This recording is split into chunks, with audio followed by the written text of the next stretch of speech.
Alguns jogos não são apenas um simples passatempo, são experiências que marcam e influenciam. E com certeza o jogo que mais marcou minha vida até hoje foi Hollow Knight. Hollow Knight é um jogo criado em 2017 que, pra mim, é o melhor jogo indie da história. E esse ano, de 2025, depois de muitos anos de espera, o que era considerado quase um delírio coletivo aconteceu. Silksong, a continuação de Hollow Knight, lançou esse ano depois de quase 7 anos de seu anúncio.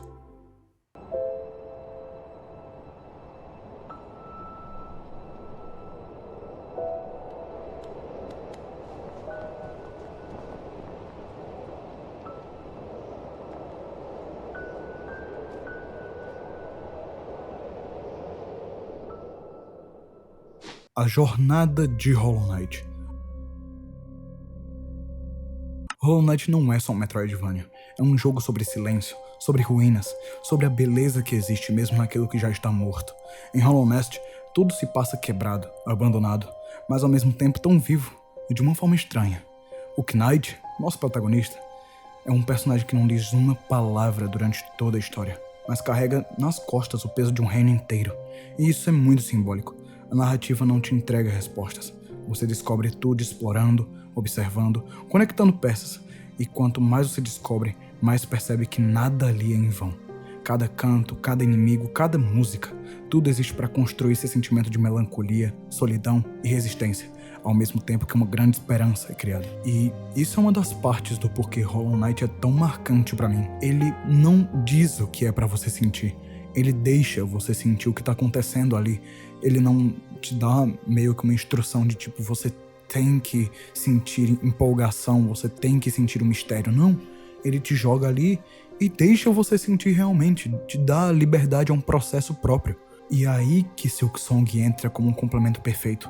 Se Hollow Knight é sobre descer, sobre cair cada vez mais fundo, Silksong é sobre subir. Enquanto Hollow Knight é frio, triste e silencioso, Farlum é vibrante, rápido, cheio de movimentos. Hornet não é um cavaleiro vazio. Ela é ágil, impulsiva, viva, e o mundo responde a isso. Não está cumprindo um destino inevitável. Ela está lutando pela própria sobrevivência e tentando evitar o destino que foi imposto a ela há séculos atrás. Então, quando a gente coloca os dois jogos lado a lado, percebe que eles contam histórias opostas, mas conectadas. Um fala sobre enfrentar o passado, o outro fala sobre conquistar o futuro. Por que esses jogos são tão marcantes? E é aqui que eu quero explicar porque Hollow Knight marcou tanto a minha vida. E porque Silksong também conseguiu fazer isso, mesmo com 7 anos de diferença de um pro outro. Hollow Knight é um jogo que te ensina paciência, te ensina a tentar de novo, a aprender com cada morte, a observar. Ele tem aquele peso emocional de estar explorando algo que já acabou, que ainda guarda beleza. Já Silksong traz esperança, traz velocidade, reação, instinto. Ele mostra o outro lado da dor, a vontade de continuar, de crescer, de subir. E eu acho que o fato de Hollow Knight ter aparecido pra mim em uma época onde eu estava em momentos de raiva, onde eu precisava aprender sobre paciência, é o que deixa tão conectado esse jogo comigo. Ele me fez mudar para uma versão um pouco melhor de mim mesmo. E a progressão de Hollow Knight continua a mesma. Você não sente que precisa toda hora estar grindando o jogo e procurando elementos a todo momento para ficar mais forte. Se você tá, sei lá, no nível inicial e tá lutando contra algum chefe muito avançado, você não sente que aquilo tá sendo impossível.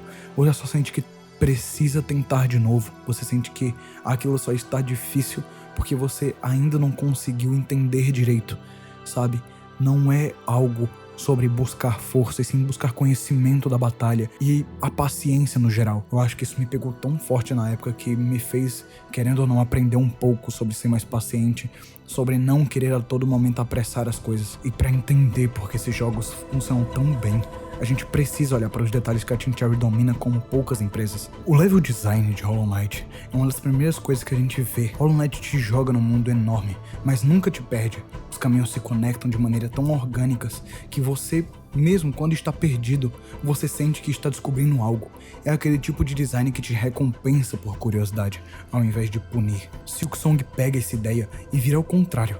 Em vez de corredores claustrofóbicos e descidas sem fim, você tem cenários verticais, cheios de velocidade e fluidez, feitos para Hornet se mover como ela consegue, enquanto o Hollow Knight te convida a explorar, Silksong te convida a dominar um ambiente vasto e gigante, cheio de vida. E a coisa de longe mais elogiada em Hollow Knight por todos que vêm é a trilha sonora. E com razão.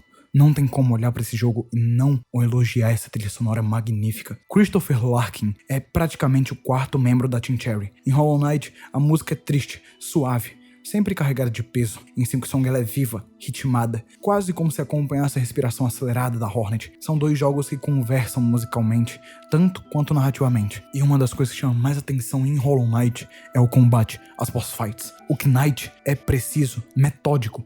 A Hornet é agressiva, imprevisível, rápida. Isso não é só mecânica, é personalidade desses dois personagens. Mas não tem por que eu ficar comparando Hornet e Knight assim, sem explicar primeiro a parte mais importante dos dois jogos, a história deles. Há muitos anos antes da nossa chegada a Hollow Nest, um ser superior chamado Wyrm vagava pelo mundo em busca de um local para viver. Ele achou esse local, na borda do reino, onde repousou e morreu. De sua casca, uma nova forma dele saiu, uma forma menor e mais majestosa, chamada Rei Pálido.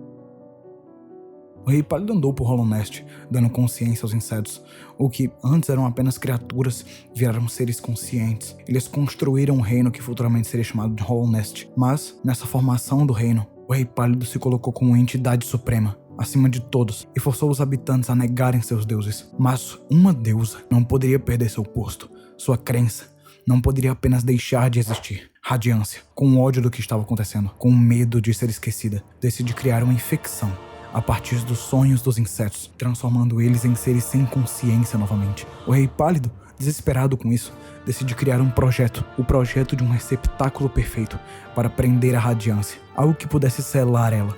Uma criança fragmentada do vazio. Após centenas de tentativas falhas, ele conseguiu uma criança perfeita, treinada, sem sentimentos. Essa criança seria a salvação, sem emoções, sem vontade. Ela seria o Hollow Knight. E aí, então, assim é feito. A radiância selada dentro do Hollow Knight e é presa dentro do ovo negro. Mas o Rei Pálido sabia que a radiância iria voltar. E então, em uma tentativa desesperada de sobrevivência própria, apaga o Palácio Pálido da existência, sobrando apenas memórias e sonhos de um rei pálido e piedoso. Infelizmente, eu não consigo falar da história de Silksong nesse vídeo nem de maneira resumida. É algo muito grande, algo que tem que ser falado em um vídeo especial para esse assunto. Mas apenas para conseguir mostrar o ponto do porquê que esses dois se conectam tão bem. Silksong expande essa filosofia, mas muda o foco. Farlon não é um reino caído que já foi destruído pelo tempo. Farlon é um reino que aparentemente está em ascensão. Aqui a pergunta não é o que arruinou esse lugar, mas sim porque tudo é tão perfeito e o que isso esconde. Hornet, a protagonista de Silksong, percebe ao longo da jornada que aquilo não é perfeito, aquilo é algo que está se assemelhando muito ao que ela já viu acontecer no reino onde ela nasceu, foi criada e viveu. Se Hollow Knight é sobre tentar lutar contra o destino, Silksong é sobre tentar escapar dele. A radiância representava memória. A entidade de Farlon parece representar perfeição, ordem e controle. Dois mundos diferentes, mas com a mesma essência. Sistemas fechados que exigem sacrifícios de quem nunca pediu por isso. E agora chegamos finalmente na conclusão, após eu ter explicado tudo o que eu sei sobre esse jogo e o porquê que eu acho ele tão maravilhoso no contexto geral da coisa pra mim. E é aqui que tudo se conecta acima de tudo. Hollow Knight e Silksong não são só dois jogos indies incríveis, eles são experiências que mostram dois lados da condição humana, a dor que carrega um peso que não é seu e a luta para se libertar dele. Eles mostram que o mundo pode ser belo e cruel ao mesmo tempo, que o silêncio pode contar mais do que 1000 diálogos, e que até uma pequena história sobre insetos existe algo profundamente humano. No fim, é por isso que Hollow Knight marcou tanto a minha vida, porque ele mostra que mesmo quando tudo parece perdido, ainda existe beleza, ainda existe caminho, ainda existe chance de tentar de novo. E Silksong, depois de tantos anos de espera, chega para completar esse sentimento, o de que toda queda pode levar a uma ascensão, e toda escuridão pode levar a uma nova música. Hollow Knight e Silksong são, pra mim, não só dois lados da mesma moeda, mas duas formas diferentes de dizer a mesma coisa. A jornada importa, a mudança importa, e principalmente, você importa. Bem, esse foi o vídeo. Eu espero que tenham gostado. Me deu muito trabalho. Esse vídeo já tá sendo gravado há meses. E é uma realização de um sonho estar falando sobre um jogo que eu gosto tanto pra pessoas que gostam de ouvir sobre esse conteúdo. Espero que dê um like. Se inscreva no meu canal se gostou do conteúdo. Em breve estarei postando mais coisas sobre esse tipo de conteúdo por aqui. Muito obrigado e até a próxima.